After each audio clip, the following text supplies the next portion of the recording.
Queridas, queridos, vamos a continuar nuestro estudio de la obra de Sigmund Freud. Recordemos que estamos abordando en este caso,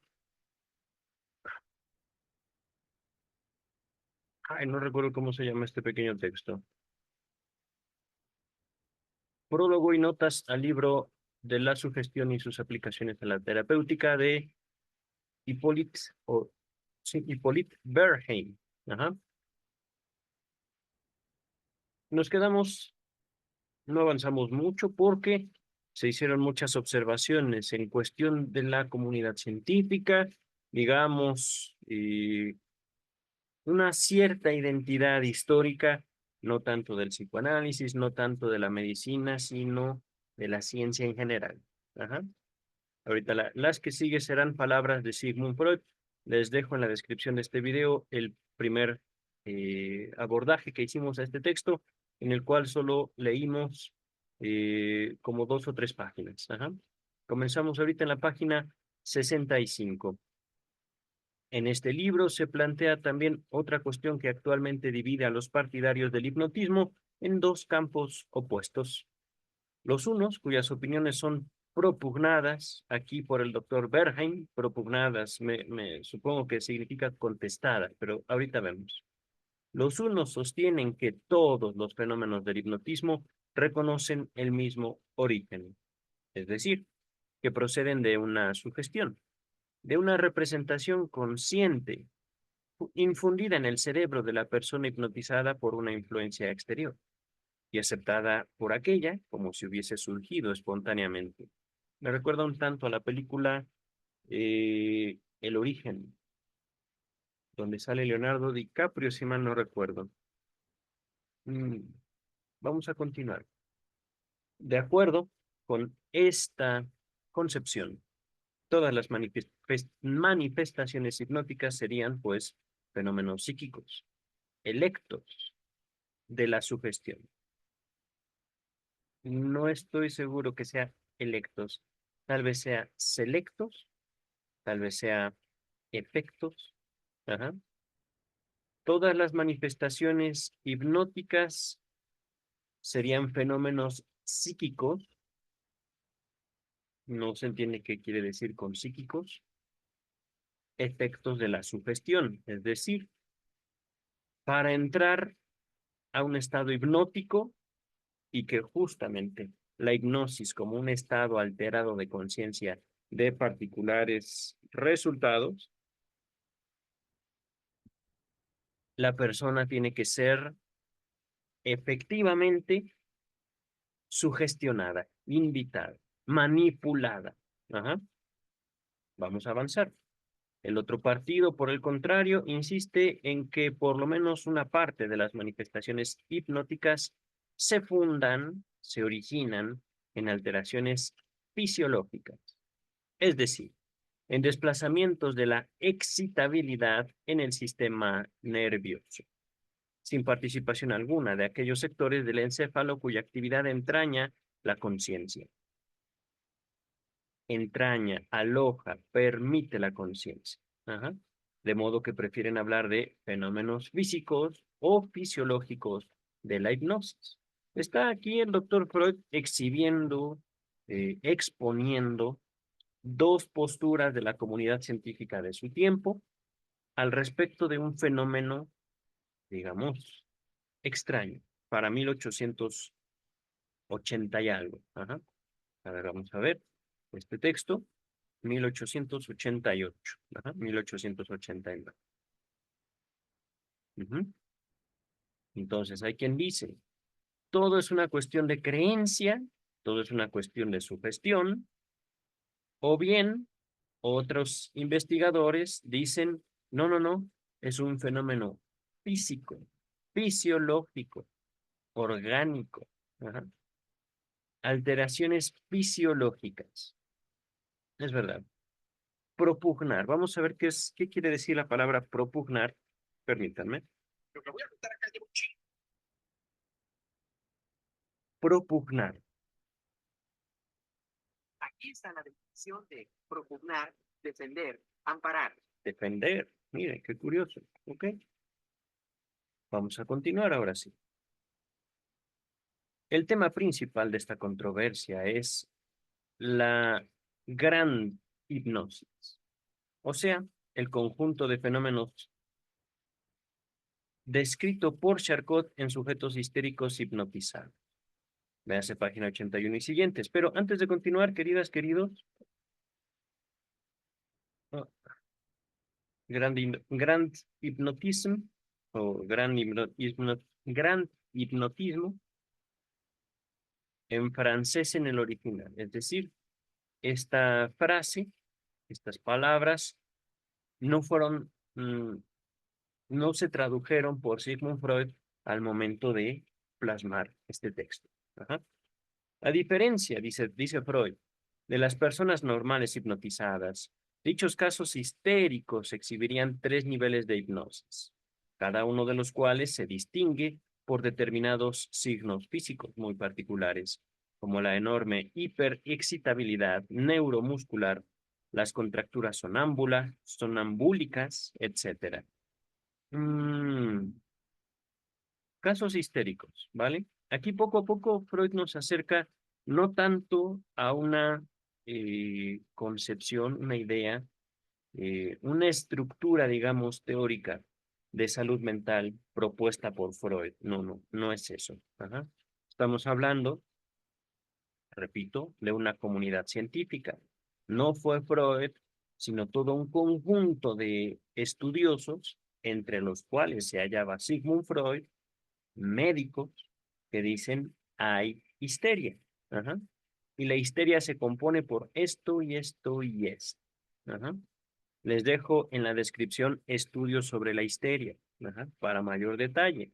Una concepción un tanto histórica de lo que podríamos entender como enfermedad mental, pero esta concepción, este abordaje resulta necesario todavía para el 2024.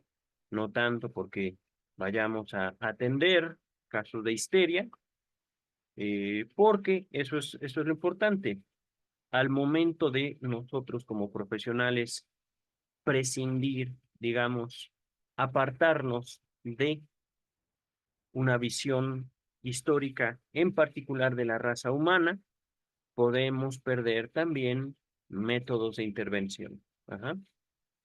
Es decir, si nosotros no tenemos también los métodos de observación, estudio e intervención, puede ser que el conocimiento científico del año 2024 no nos sea tan útil. Ajá. Voy a dejar mi comentario hasta aquí. Hay mucho que decir en cuanto a la ciencia, particularmente la ciencia aplicada en ámbitos humanos. Ajá. Ahí hay mucho, pero mucho que decir. Entonces, para continuar con esta explicación, en estudios sobre la histeria, podemos observar cómo hay síntomas. Ajá. Sonambúlicas, no sé a qué se refiere. Me parece que en estado de sonambulismo. Ajá. Como si en el sueño o mientras ciertas personas duermen, contraen sus músculos. Ajá. Y por otro lado, en un estado de plena conciencia, ciertas zonas de su cuerpo son hiperexcitables, es decir, no podemos ni tocar, rozar un brazo, una pierna, una mejilla, genera un dolor extraordinario, cosa que no se puede explicar anatómica o fisiológicamente, orgánicamente. Ajá. Por eso, muchos casos de histeria antes eran considerados como gente que está fingiendo. Ajá. Ahorita vamos a continuar. Se comprenderá fácilmente cuánta importancia tiene la citada controversia conceptual para este conjunto de hechos. Si los partidarios de la teoría de la sugestión están en lo cierto, todas las observaciones efectuadas en la Salpêtrière son inválidas en la escuela de Charcot. Ajá. Y aún se convierten en errores de observación. La hipnosis de las histéricas no tendría entonces ninguna característica propia y cualquier médico podría producir a su gusto una sintomatología cualquiera en sus pacientes hipnotizados. El estudio de la gran hipnosis, la vamos a nombrar así para no poner en evidencia mi pésimo francés. Ajá. No nos enseñaría que alteraciones de la excitabilidad se suceden en el sistema nervioso de los casos histéricos como consecuencia de determinados estímulos aplicados. Solo averiguaríamos qué intenciones sugirió Charcot a sus sujetos de experiencia o de investigación, la gente con la que hacía experimentos, es decir, la gente a la cual Charcot les, les hipnotizaba. Ajá. En una forma inconsciente para él mismo. Y esto sería absolutamente indiferente para nuestra comprensión de la hipnosis, tanto como de la histeria. Ajá. Aquí Freud está haciendo un comentario nuevamente en cuanto a métodos, investigación y resultados. Ajá. Y debo señalar, este inconsciente, por supuesto, no se inserta dentro de la concepción, dentro de la concatenación lógica argumental del psicoanálisis. Ajá. No es aquí un inconsciente freudiano en el sentido que adquiere después esta palabra para Sigmund Freud. Ajá.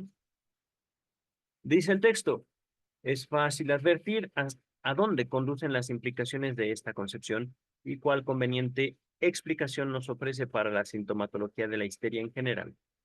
Si la sugestión por el médico falsea los fenómenos de la hipnosis histérica, es muy posible que también interfiera en la observación de la restante sintomatología histérica. Es decir, que establezca para los ataques, las parálisis, las contracturas histéricas, etcétera, ciertas leyes cuyo único y exclusivo vínculo con la neurosis radica en dicha sugestión, y que, por tanto, carecerían de todo valor en cuanto otro médico observe casos histéricos en otro lugar. Es decir, en pocas palabras, queridas, queridos, los médicos no pueden ejercer tanto poder como nos gustaría o les gustaría a ellos o a ellas. Ajá. Véase el video pasado donde hablamos mucho acerca de el ejercicio del poder en la medicina, un poquito en la psicología y un poquito también en el psicoanálisis, que tiene mucho que ver con la ética psicoanalítica. Pero continuamos ahorita con el texto. Esta conclusión debe ser deducida con todo rigor y en efecto ya ha sido sustentada. Hochul o Hockley ha expresado su convicción de que el primer transfer o transferencia de la sensibilidad de una parte del cuerpo a la parte homóloga del lado opuesto, el primer transfer manifestado por una histérica le había sido sugerido en cierta ocasión histórica. Y desde entonces los médicos han seguido reproduciendo constantemente, por medio de la sugestión, este síntoma pretendidamente fisiológico, es decir, un síntoma que creían venía del cuerpo, cuando algunos médicos probaron que podía ser obra de la sugestión y la sugestión que ellos podían provocarle a sus pacientes. Antes de continuar al respecto de Hockley, eh, el papel de la sugestión en determinadas manifestaciones de la histeria y del hipnotismo. 1888. Ajá. Regresamos, pero nos vamos a la palabra transfer, viene asociada a una nota a pie de página. En francés el original. Nuevamente Freud quiso conservar la palabra francesa. Ajá. Este término nada tiene que ver con su homónimo, es decir, con la palabra transferencia dentro de la terminología psicoanalítica. Ajá.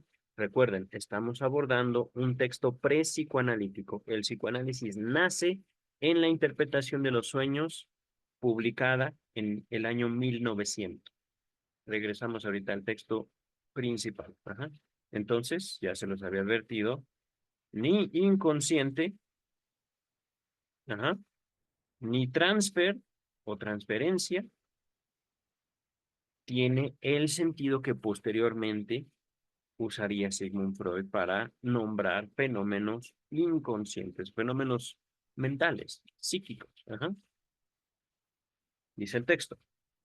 Estoy convencido de que esta concepción sería muy bienvenida para todos aquellos que tienen que negar, que tienden a negar que los fenómenos histéricos están gobernados por leyes. Opinión que aún hoy predomina en Alemania. Miren, es que esto es el empeño científico por excelencia. A veces vemos cosas que no entendemos. Ajá. Pero en la medida que somos capaces de observar esos fenómenos, estudiarlos, identificar sus elementos, saber la relación entre esos elementos, podemos identificar las leyes que gobiernan determinados fenómenos. Ajá. Objetivo de la ciencia. Ujú. Dice el texto. Y aquí un flagrante ejemplo de cómo el descuido del factor psíquico de la sugestión indujo a un gran observador al error de crear un tipo clínico falso y artificial, gracias al carácter caprichoso y fácilmente maleable de una neurosis.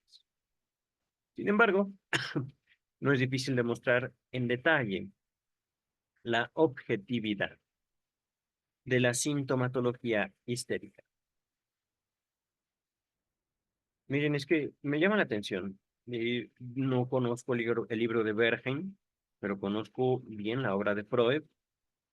Freud pasó del fenómeno de la sugestión ahorita, en este texto, a la histeria como una forma de neurosis. Ajá. Esto es importante, digámoslo, en un sentido de contexto histórico. No fue Freud. Freud se insertó en ese discurso del pensamiento médico, científico de su época. Se hacían categorías, neurosis y psicosis. Estamos hablando de dos relaciones específicas de sujetos humanos con la realidad. Ajá. Les dejo también en la descripción otro texto, este ya es psicoanalítico, de Sigmund Freud, llamado Neurosis y Psicosis, justamente. Ajá.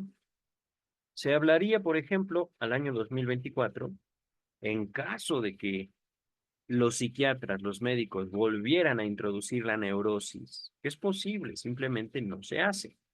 Pero si se introdujera la neurosis, estaría hablando de una enfermedad mental, entre comillas, en la cual el sujeto tiene cierta relación de enemistad con la realidad, razón por la cual inserta su deseo. Ahorita estoy haciendo un mega resumen de aquella disertación, de aquel texto de Sigmund Freud que les voy a dejar en la descripción.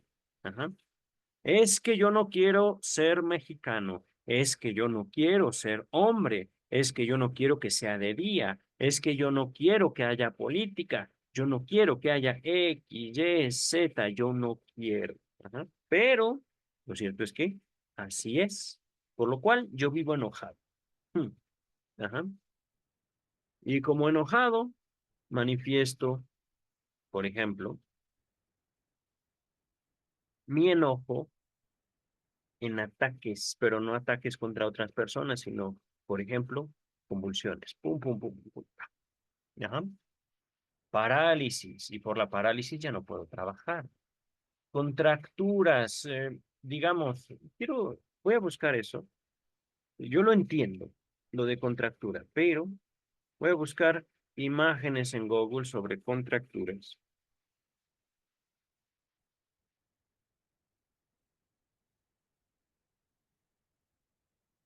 Miren, eh, ahorita, esta imagen es buena. Voy a mostrar lo que tengo en pantalla.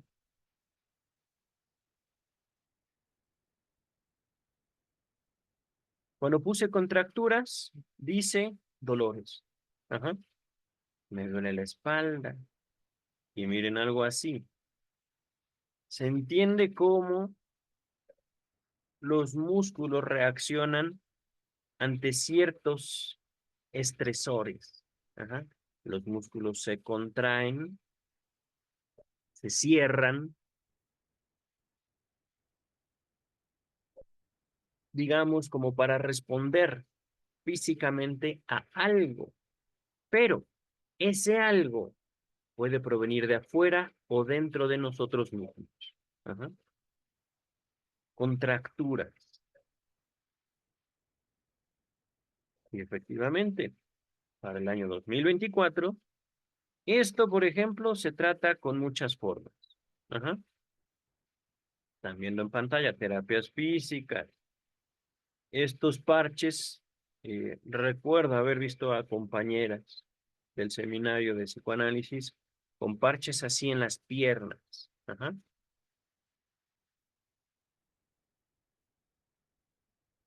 A veces manifestaciones de problemas de postura, a veces, justamente, y esto lo podemos ver en estudios sobre la histeria, manifestaciones de un conflicto psíquico, conflicto que podemos denominar emocional. Pero, queridas, queridos, ahorita regresando al texto,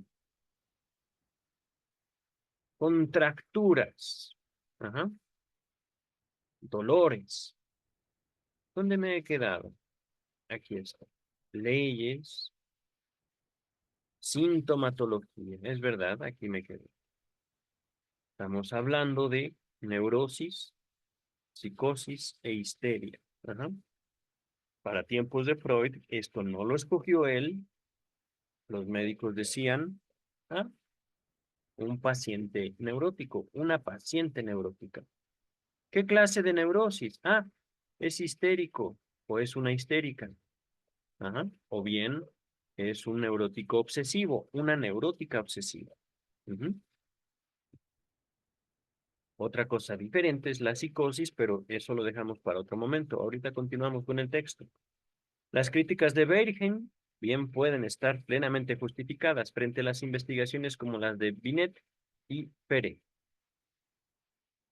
En todo caso, harán sentir su importancia por el hecho de que en toda investigación futura de la histeria y del hipnotismo se tendrá más en cuenta la necesidad de excluir el factor de la sugestión. Así está escrito, queridas, queridos. Por supuesto, es importante notar una cosa. Es en estudios sobre la histeria, texto que ya llegaremos, no está tan lejos, donde Freud, junto con Breuer, analizan una posibilidad. Y creo que esta idea vino de Breuer. Parecería que las histéricas se hipnotizan a ellas mismas. Parecería que el histérico, varón, se hipnotiza a sí mismo. Ajá. Parecería. Y poco a poco pasamos de del hipnotismo a la sugestión, de la sugestión a la ruptura de Freud y Breuer, a la interpretación de los sueños que también encontrarán en la descripción. Ajá. En pocas palabras, interpretación de los sueños, psicoanálisis, es un principio epistemológico fundamental que el sujeto humano tiene una relación, primero y sobre todo, consigo mismo. Una relación donde no necesariamente hay un diálogo. Y sin embargo, hay, digámoslo así, una dinámica de fuerzas, un movimiento de energías a partir del fenómeno de la represión, pero hasta ahí me callo. Ajá. Vamos ahorita a continuar con el texto para nosotros ir señalando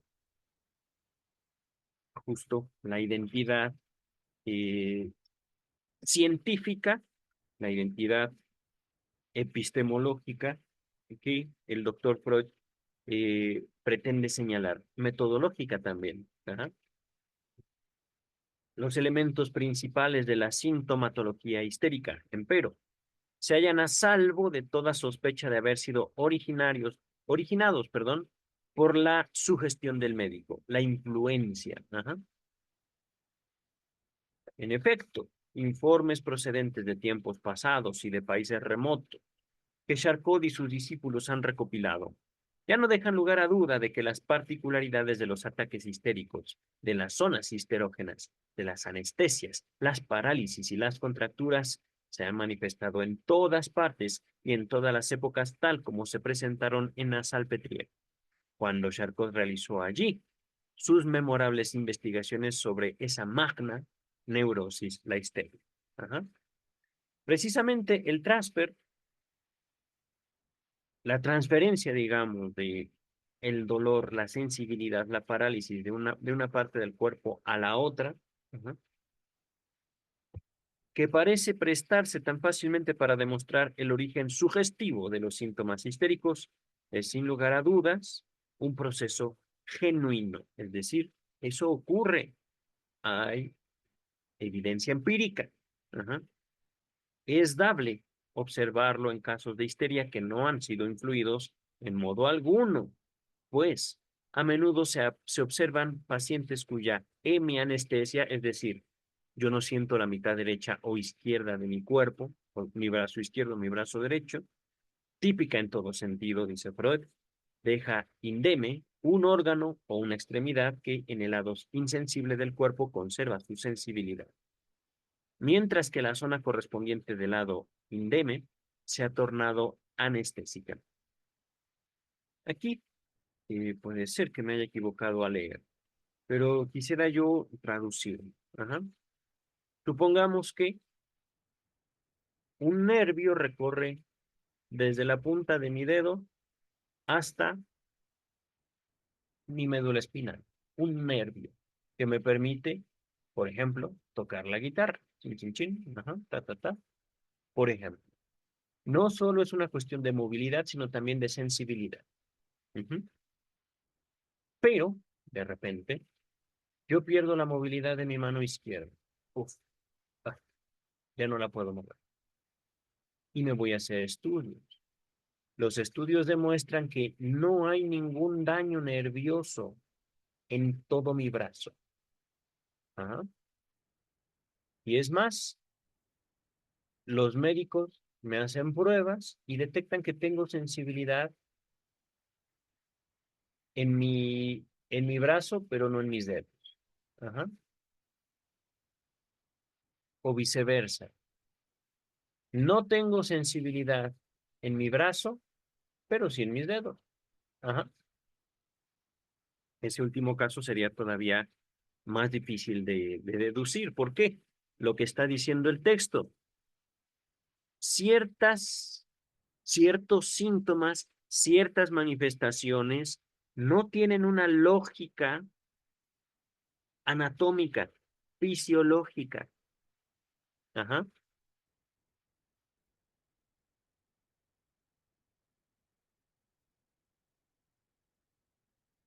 Esto también es un adelanto de estudios sobre la histeria. Parecería que los enfermos no saben de anatomía. Por eso, cuando los médicos notan es que esos síntomas no tienen sentido, quieren asignarle, digamos, la etiqueta al neurótico histérico de que está fingiendo, ajá, de que eso no es así, así no funciona el cuerpo. Ajá. Voy a repetir esto. Bueno, vamos a avanzar. Creo que esto lo he explicado bien, me parece. Cualquier duda, caja de comentarios o bien un correo personal. Además, el transfer es un fenómeno fisiológicamente explicable, pues como lo han demostrado las investigaciones realizadas en Alemania y en Francia, constituye meramente la exageración de una relación que existe normalmente entre las partes simétricas del cuerpo, o sea, que en forma rudimentaria puede ser producido también en personas normales. Otros muchos trastornos histéricos de la sensibilidad arraigan asimismo en relaciones fisiológicas normales, como tan elegantemente lo han demostrado las investigaciones de Urban Stitch. Voy a decirlo así. Ajá. No es esta la oportunidad adecuada para justificar detalladamente toda la sintomatología de la histeria, pero podemos dar por establecido que en lo esencial es de índole real y objetiva, y que no es falseada por la sugestión emanada del observador. Esto no implica negar en modo alguno que el mecanismo de las manifestaciones histéricas sea psíquico. pero dicho mecanismo no es el de la sugestión por parte del médico. Con la demostración de que en la histeria intervienen factores fisiológicos objetivos, demostrables, objetivos, dejémoslo en objetivos. Ya no es necesario renunciar a la posibilidad de que el gran hipnotismo histérico presente manifestaciones que no obedecen a la sugestión por parte del observador. La demostración de su ocurrencia real ha de quedar librada a una futura investigación, especialmente destinada a este fin. Por consiguiente, la escuela de la Salpêtrière deberá probar que las tres fases de la hipnosis histérica pueden ser inequívocamente demostradas. Aunque aún en un sujeto recién ingresado, y manteniendo el investigador la mayor escrupulosidad en su conducta frente al mismo. No cabe duda de que tal demostración será accesible a corto plazo, pues ya ahora la descripción del gran hipnotismo contiene síntomas decididamente reacios a una concepción psicológica. Me refiero al aumento de excitabilidad neuromuscular durante la fase letárgica. Quien haya tenido oportunidad de observar cómo durante durante la letargia una suave presión sobre el músculo, aunque solo se trate de un músculo facial o uno de los tres músculos externos del pabellón auricular, que nunca son contraídos en vida. Repito, una suave presión sobre un músculo precipita en contracción tónica todo el fascículo afectado por la compresión, o como la presión sobre un nervio superficial revela su disminución terminal. Todo el que haya visto esto, un segundito, ok. Todo el que haya visto esto se verá forzado a admitir que dicho efecto debe ser atribuido a razones fisiológicas, corporales, orgánicas, o a un entrenamiento deliberado, y no vacilará en excluir como una posible causa toda sugestión no intencionada. La sugestión, en efecto, solo no puede producir nada que no se halle ya entre los contenidos de la conciencia, que no haya sido introducido en ella. Perdón, voy a repetir esto. La sugestión no puede producir nada que no se halle ya entre los contenidos de la conciencia o que no haya sido introducido en ella. Difícil texto, querido doctor Freud. Aún así, quisiera yo abordarlo de la siguiente manera. ¿Cuáles son los límites de la conciencia? Porque he ahí también otro de los secretos del psicoanálisis. ¿El inconsciente puede ser consciente? ¿El inconsciente tiene que hacerse consciente? ¿Cuál es la relación entre consciente e inconsciente? Ajá. Es algo que solo un psicoanalista podría contestar. Alguien que haya experimentado, tanto en el diván como en sus propios sueños, que sabe más de lo que le gustaría saber. Sabe más. Voy a dejar hasta aquí mi comentario para avanzar, dice el texto. Nuestra conciencia, empero, solo conoce el resultado final de un movimiento y nada sabe de la acción o la disposición de cada músculo interviniente, ni la distribución anatómica de los nervios relacionados con aquellos.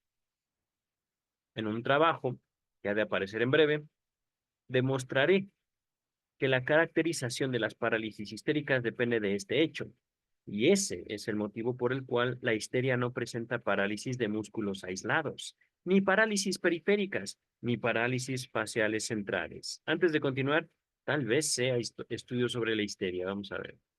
No, mira, ya lo leeremos, esto está antes de estudio sobre la histeria y ya lo tenemos en la traducción por James Strachey, la Standard Edition, Ediciones Amorortu. Les dejo este texto en la descripción.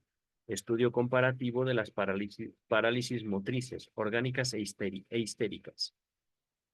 Trabajo que apareció 5 años después, 1893. Regresamos al texto. Permítame, creo que estoy teniendo un pequeño problema con mi mouse.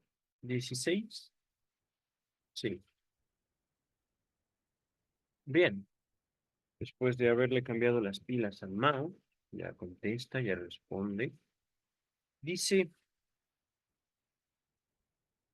el texto. En otras palabras, podría yo sostener como médico no solo que los síntomas histéricos son fenómenos comprobables, sino que también obedecen a leyes específicas. Ajá. Continuamos ahorita con el texto. El doctor Berghem no debería haber dejado de producir el fenómeno de la hiperexcitabilidad neuromuscular, omisión que constituye una sensible brecha de su argumentación en contra de las tres fases.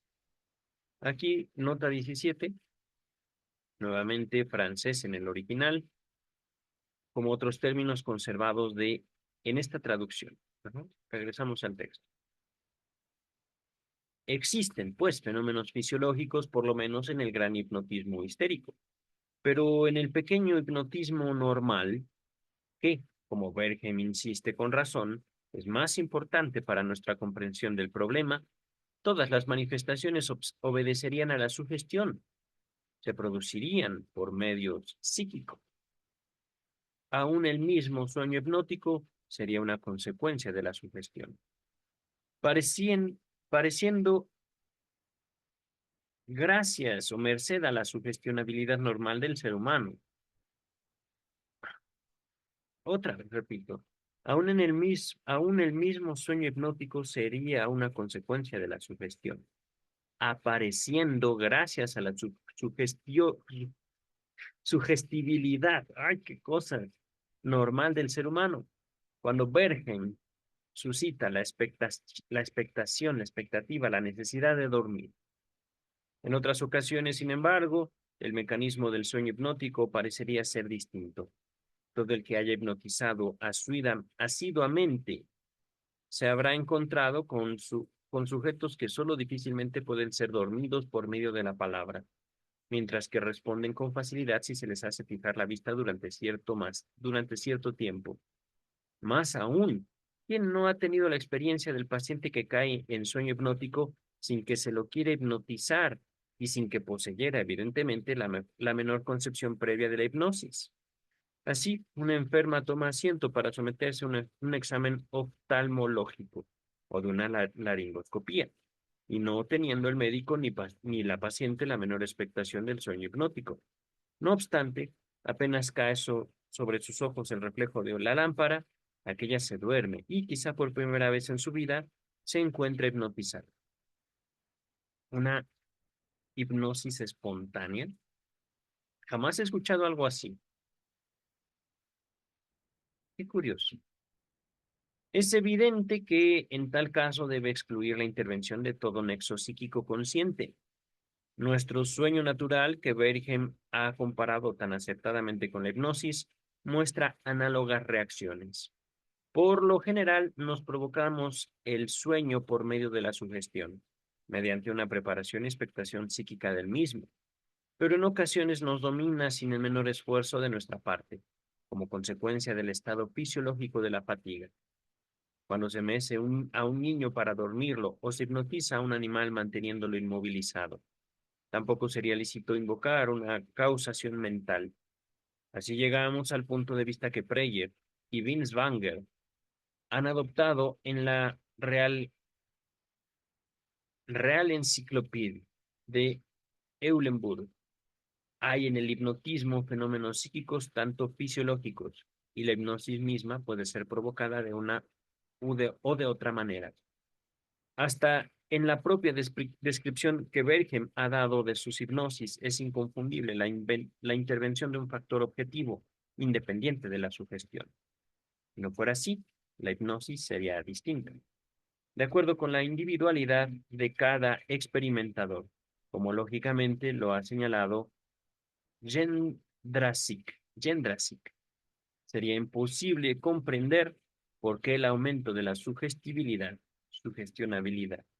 sigue siempre una secuencia regular, por lo que la musculatura únicamente puede ser influida en el sentido de la catalepsia, y así sucesivamente. ¿Qué es eso de la catalepsia? No lo sé. Permítanme un segundo. Estamos en la página 70. Vamos a ver. eh, catalepsia. Catalepsia. Oh, wow. ¿Lo están viendo en pantalla? No. Catalepsia.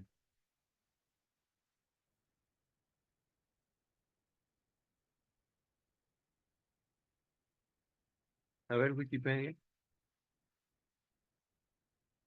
Trastorno repentino del sistema nervioso caracterizado por la pérdida momentánea de la movilidad y de la sensibilidad del cuerpo. Ok.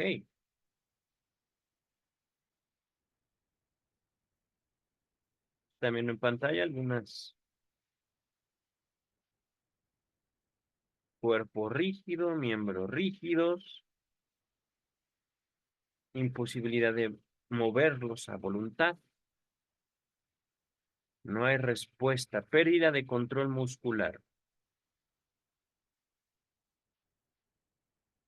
Wow. Entonces, parece incluso un estado que simula la muerte. Wow. Están viendo esto en Wikipedia. Ajá.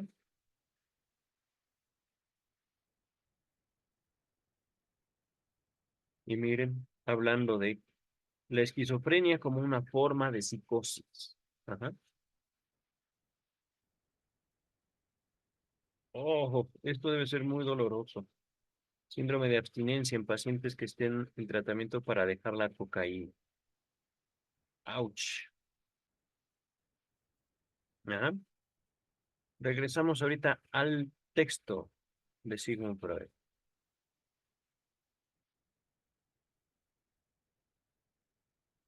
Dice el texto: debemos dar la razón a Bergen, empero, en cuanto a que la división de los fenómenos hipnóticos en fisiológicos y psíquicos despierta en nosotros una impresión harto insatisfactoria y exige urgentemente un lazo de conexión entre ambas series.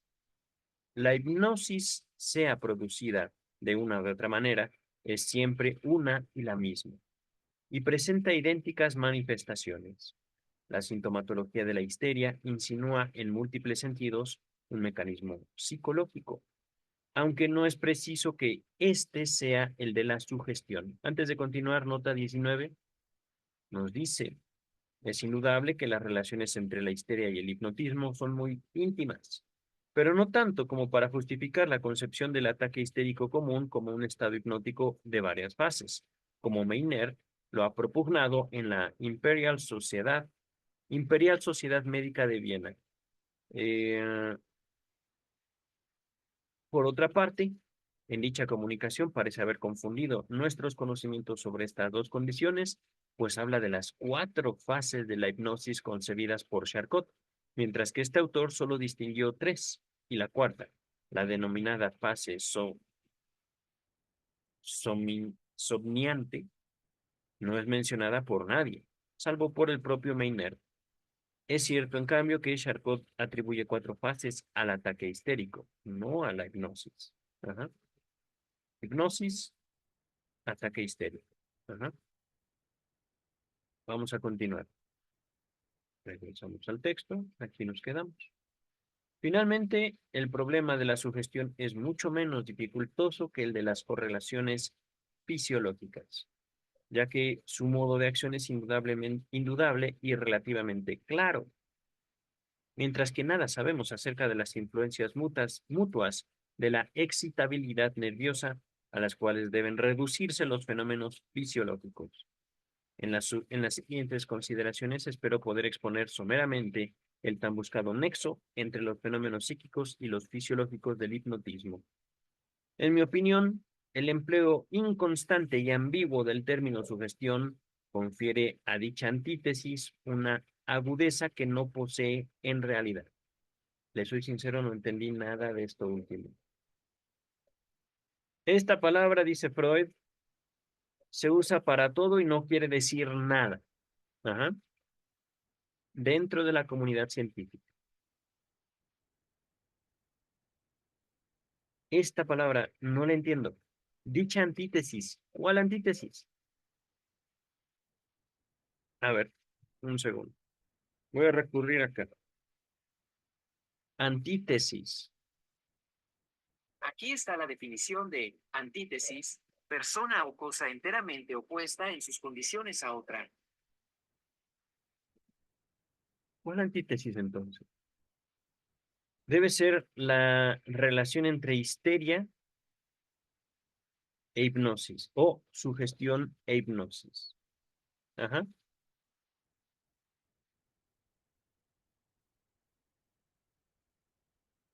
Incluso pienso esto como comparación.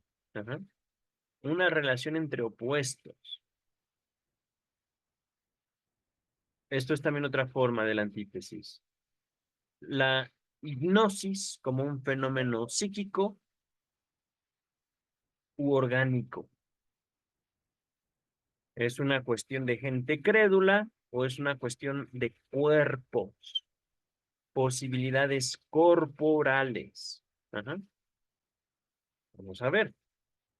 Merece la pena analizar qué puede considerarse legítimamente como sugestión. Eso es importante, creo yo. Es que eh, justo, y este problema aún persiste para la sociedad científica del 2024. Y hablando no tanto de hipnosis y sugestión, sino psicoanálisis. Ya andamos mucho al respecto de esta palabra específicamente en el video pasado. Ajá. Psicoanálisis es psicología, es psicoterapia, es ciencia. ¿Qué es el psicoanálisis? Ajá. Pregunta seria.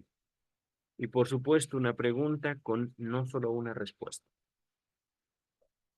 Eso es lo hermoso también del psicoanálisis, que por su naturaleza puede definirse de muchas formas.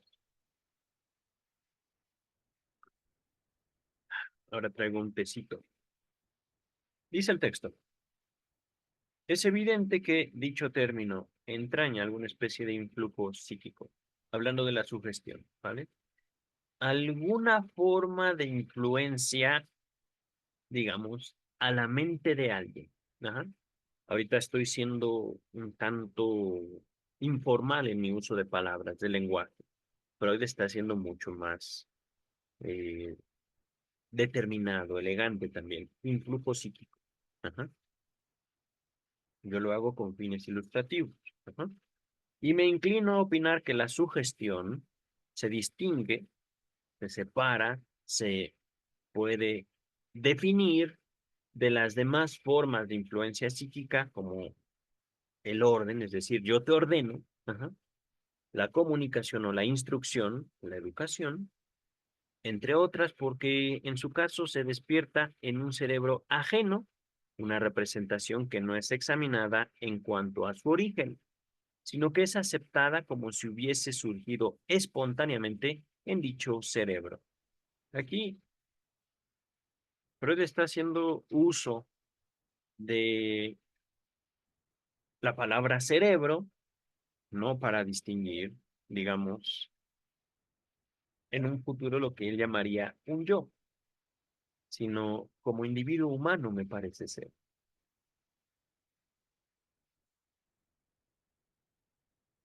Un cerebro extraño, una representación, una idea, una imagen, como si hubiese surgido ahí mismo. Eso es la forma en la cual Freud busca conceptualizar o definir la sugestión. Ajá. Continuamos. Un ejemplo clásico de tal sugestión lo tendríamos cuando el médico dice a un sujeto hipnotizado: su brazo debe quedar en la posición en que yo lo coloco, apareciendo a continuación el fenómeno de la catalepsia, es decir, no puedo controlar mi brazo. Ajá. O bien cuando el médico vuelve a levantar el brazo del sujeto cada vez que éste lo deja caer, hasta que aquel adivina que quiere verle el brazo levantado. Ajá. En otras ocasiones, empero, hablamos de sugestión cuando el mecanismo de origen es evidentemente distinto. Así, por ejemplo, en muchos sujetos hipnotizados aparece la catalepsia sin la menor orden previa. El brazo levantado permanece así espontáneamente o el sujeto hipnotizado conserva la posición en la cual fue dormido, a menos que se intervenga en sentido contrario. Bergen también llama sugestión a este fenómeno, declarando que la posición se sugeriría a sí misma su propio mantenimiento. Pero en este caso, la parte desempeñada por el estímulo exterior es evidentemente menor, y la del estado fisiológico del sujeto mismo, que coarta todo impulso al cambio de posición, es decir, yo ya no quiero mover mi brazo, y mi brazo se va a quedar así, ajá, indudablemente mayor que en los casos anteriores. Es decir, ya hay una fuerza de voluntad, ya hay- no podemos hablar justamente de una catalepsia. La diferencia entre la sugestión directa o psíquica y una indirecta o fisiológica, es decir, yo no te digo nada, pero mantengo tu brazo así, yo lo bajo, pero tú lo vuelves a subir. Ajá. Te estoy queriendo decir que quiero que tu brazo se quede así. Ajá. Quizás se advierta más claramente en el siguiente ejemplo. Si le digo a un sujeto hipnotizado, su brazo derecho está paralizado, no puede moverlo, estoy impartiendo una sugestión psíquica directa. En lugar de ello, Charcot aplica un leve golpe sobre el brazo del hipnotizado y el sujeto queda incapacitado para moverlo. O le dice: mira esa cara tan horrible, golpéala. Y el sujeto la golpea, dejando caer luego el brazo paralizado. Véase Lecciones del martes en la Salpêtrière, libro de Charcot. Antes de continuar, nota 20, queridas, queridos. Las palabras entre corchetes han sido agregadas por James Strachey en un pasaje que resulta poco inteligible en el original. Adopto aquí dicha inclusión con el debido crédito a su autor. Nota del traductor. Regresamos. Aquí me había quedado. En estos dos casos, el estímulo exterior ha comenzado por producir en el brazo una sensación de agotamiento doloroso, la cual sugiere a su vez la parálisis espontánea e independientemente de toda intervención del médico. Así es que en estas condiciones puede hablarse aún de sugestión. En otras palabras, no se trata en estos casos de sugestión, sino más bien de una estimulación a autosugestiones, las cuales, como fácilmente se advierte, entrañan un factor objetivo, independiente de la voluntad del médico y revelan una conexión entre diversos estados de inervación o de excitación en el sistema nervioso. Es a causa de tales autosugestiones que se originan las parálisis histéricas espontáneas, y la tendencia a las mismas es mucho más característica de la histeria que la sugestibilidad por el médico. Es decir, realmente no son tan obedientes, y de hecho no son obedientes los histéricos, las histéricas, con la cual aquella no parece guardar paralelo alguno. No es necesario destacar que también Berghem recurre con la mayor asiduidad, a tales sugestiones indirectas, es decir, a estimulaciones de la autosugestión.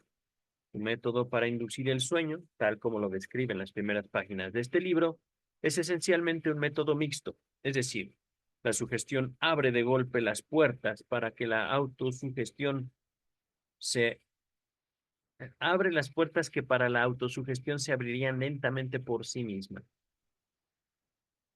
¿En serio? Tengo dudas al respecto, pero vamos a continuar. Las sugestiones indirectas, en las cuales una serie de eslabones intermedios surgidos de la actividad, de la propia actividad del sujeto, se insertan entre estímulo exterior y el resultado, siguen siendo, a pesar de todo, procesos psíquicos, pero ya no se hallan expuestas a plena luz de la conciencia que ilumina. En cambio, las sugestiones directas. En efecto, estamos mucho más acostumbrados a concentrar nuestra atención en las percepciones exteriores que en los procesos internos. Interesante observación. Por lo tanto, las sugestiones o autosugestiones indirectas pueden ser calificadas como fenómenos fisiológicos no menos que psíquicos.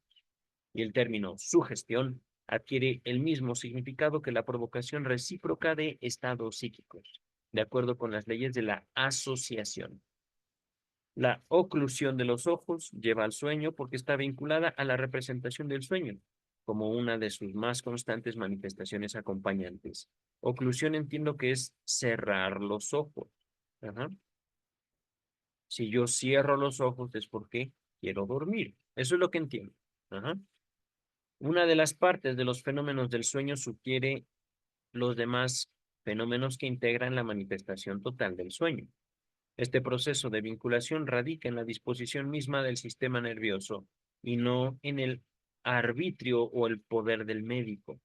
No puede ocurrir, a menos que se funden alteraciones de la excitabilidad de las partes respectivas del cerebro, en la inervación de centros vasomotores, etc. Y presenta así una faz psicológica en la cara, una perspectiva, dimensión psicológica, a la vez que una fisiológica. Como es el caso con cualquier otra conexión entre estados del sistema nervioso, también esta puede desarrollarse en ambas direcciones. La representación de dormir puede llevar a sensaciones de fatiga en los ojos y en los músculos, y a un estado correspondiente de los centros vasomotores. En otras ocasiones, el estado de la musculatura o un estímulo que actúe sobre los nervios vasomotores pueden, de por sí, despertar al durmiente, y así sucesivamente. Solo cabe decir que sería tan unilateral considerar únicamente la faz psicológica del proceso como atribuir a la inervación vascular toda la responsabilidad de los fenómenos de la hipnosis. ¿Cómo afecta todo esto la antítesis entre fenómenos psíquicos y los fisiológicos de la hipnosis? Aquella podría ser significativa mientras se concibiese la sugestión como una influencia psíquica directa ejercida por el médico, que a su gusto podía imponer cualquier sintomatología al sujeto hipnotizado, pero dicha antítesis pierde su significado en cuanto se reconoce que a una sugestión solo puede desencadenar series de manifestaciones que están basadas en las particularidades funcionales del sistema nervioso del sujeto. Curioso. Identidad. Ajá. Solo se puede pedir en una hipnosis algo para lo cual ese sujeto sea capaz. Ajá. Y que en la hipnosis se pueden también sentir otras características del sistema nervioso, además de su sugestibilidad, sugestionabilidad. Como ustedes gusten o manden, cierta influencia que puede recibir del mundo exterior. Puede, es capaz. Ajá. Aún cabría preguntar si todos los fenómenos de la hipnosis deben pasar en algún punto a través de la esfera psíquica. O sea, si los cambios de excitabilidad que ocurren en la hipnosis siempre afectan únicamente la corteza cerebral, pues este es el único sentido de que dicha pregunta admite. Al verterla así, en otros términos, parecería que ya hubiésemos decidido su respuesta. En efecto, no hay justificación alguna para establecer tal contraste entre la corteza cerebral y el resto del sistema nervioso. Es improbable que una modificación funcional tan profunda de la corteza cerebral no sea acompañada por importantes alteraciones de la excitabilidad en las demás partes del encéfalo, del cerebro. Ajá. No poseemos ningún criterio que nos permita observar, discernir, eh, identificar exactamente un proceso psíquico de otro fisiológico. Un acto que ocurre en la corteza cerebral de otro que tiene lugar en centros subcorticales, pues la conciencia sea esta lo que fuere, no forma parte de todas las actividades de la corteza cerebral ni corresponde a cualquiera de ellas, siempre en igual medida. No es una cosa vinculada a una localización particular en el sistema nervioso, la conciencia. Nota 21. A este respecto, consúltese la nota agregada por Freud al pie de la página 116 al libro de Bergen. Pero antes de continuar, queridas, queridos, no se trata de saber en qué parte del cerebro ocurre la conciencia. No se trata de identificar la conciencia como un fenómeno fisiológico, anatómico. Esa, a pesar de que la neurología seguramente ya tiene alguna respuesta a las partes del cerebro que contribuyen a lo que conocemos como conciencia, no es tanto una conciencia de esta naturaleza como la que se aborda en el psicoanálisis freudiano. Ajá. Tampoco estamos hablando de una conciencia en psicoanálisis conforme al abordaje de religiones o dogmas o prácticas, ¿cómo decirlo?, ancestrales. Ajá. No se trata de una conciencia conforme a un conocimiento respecto de mí mismo o del mundo que me permita ser mejor como persona. Eso no es conciencia en psicoanálisis. Pero voy a dejar mi comentario hasta aquí. Ajá. Justamente, bueno, es que si acá Freud está queriendo definir lo que es la sugestión, creo que parte fundamental de este canal es definir lo que es el psicoanálisis. Pero continuamos. Creo, por consiguiente, que la cuestión de si la hipnosis exhibe fenómenos psíquicos o fenómenos fisiológicos debe ser rechazada en estos términos generales, subordinando la decisión a una investigación particular para cada fenómeno individual. En este sentido, me considero con derecho a afirmar que la obra de Bergheim, aunque por un lado trasciende el campo de la hipnosis, deja por el otro una parte del tema fuera de consideración. Cabe esperar, sin embargo, que también los lectores alemanes de la obra de Bergheim tengan ahora la oportunidad de reconocer cuán instructiva y valiosa es la contribución de dicho autor al descubrir el hipnotismo desde el punto de vista, describir el hipnotismo desde el punto de vista de la sugestión. Viena, agosto de 1888. Ya estamos por terminar, queridas, queridos. Vamos a ver solo unas notas y finalizamos. En el capítulo 2 de la obra citada, Bergheim describe la hipnosis de un sujeto de temperamento nervioso, señalando 2 párrafos más adelante que se trata de un hombre inteligente que no es histérico ni nervioso absoluto. Freud agrega la siguiente nota. Me veo obligado a señalar esta contradicción del autor, que acaba de calificar al mismo enfermo de naturalmente nervioso. En el capítulo 4, así se llama el capítulo, Manifestaciones orgánicas de la hipnosis, al referir el autor las observaciones de estigmas por extravasación sanguínea efectuadas en sujetos sugestionados por Mabille, citando al famoso caso de la estigmatizada Louise Latour, agrega Freud. Véanse las experiencias similares realizadas por Jędrusik y por Kraft-Ebing. Ok, eso, bueno, esto me dio curiosidad, pero fuera de eso, qué curioso. Y me llama la atención. Voy a ponerlo de esta manera. ¿Hasta qué punto la hipnosis puede modificar el cuerpo? Hipnosis. Vamos a continuar. En el capítulo 8, teoría del autor para explicar los fenómenos de la sugestión, Bergheim establece que las manifestaciones hipnóticas obedecen exclusivamente a la sugestión, es decir, a la influencia ejercida por una idea sugerida y aceptada por el cerebro. Pero lo más notable en el sujeto hipnotizado es su automatismo. Este parece ser, a primera vista, un estado no natural, antifisiológico. Para restablecer la conexión entre los fenómenos hipnóticos y los de la vida normal, destaca la intervención de múltiples mecanismos automáticos en la conducta vigil, es decir, de vigilia, despierto, atribuyéndolos a la abolición parcial del control cerebral y a la liberación de mecanismos medulares. Freud discrepa de tal interpretación en la siguiente nota. Palabras de Freud. Me parece injustificado e innecesario admitir que un acto de ejecución cambie de localización en el sistema nervioso. Se ha comenzado con conciencia para continuar luego inconscientemente.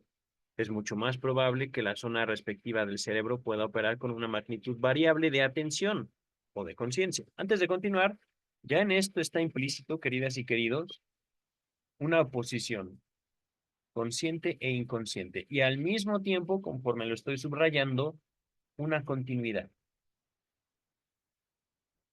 Ajá. Puede algo, un conocimiento, una representación, una idea, fantasía. Nacer conscientemente, pero luego devenir inconsciente y ahí quedarse, para luego regresar a la conciencia. Ajá. Viene y va, viene y va. Les dejo en la descripción de este video el texto de lo inconsciente. Dice el texto, Bergen continúa su argumentación, invocando el desarrollo del encéfalo, en particular su mielinización progresiva en el recién nacido, un, digamos, recubrimiento de una sustancia llamada mielina, si mal no recuerdo, y concluyendo que el cerebro no mielinizado sería inerte, sin citar en tal texto a Plessy.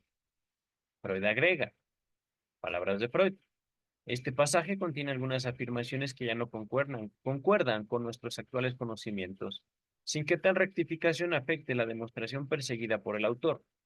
Así, numerosas experiencias, las últimas de las cuales han sido efectuadas por Exner y por Panet, demuestran que la corteza cerebral es también excitable en el animal recién nacido.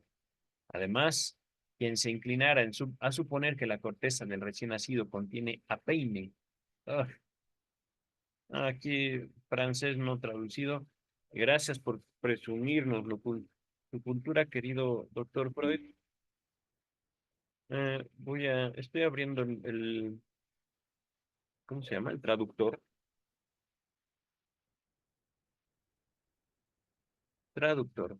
Permítame un segundo. Frase en francés y gracias, doctor Freud. A ver, pantalla.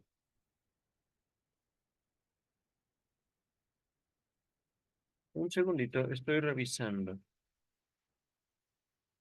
La corteza del recién nacido apenas contiene unos cuantos tubos nerviosos rugosos. Si tomen las palabras correctamente. Ahorita voy a regresar al texto para que vean. Eh, ahí está. Está hablando sobre una condición no patológica, la mielinización, ajá, un proceso que comienza después del nacimiento, según se sabe, según se sabía. Ajá. Esto lo podemos cuestionar e investigar, pero el punto es el siguiente.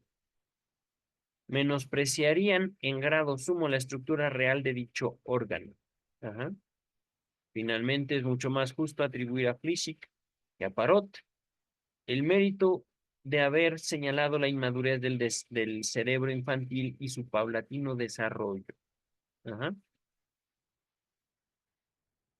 Continuamos. Otras dos notas de las páginas tal y tal son simplemente aclaratorias de locuciones francesas intraducibles.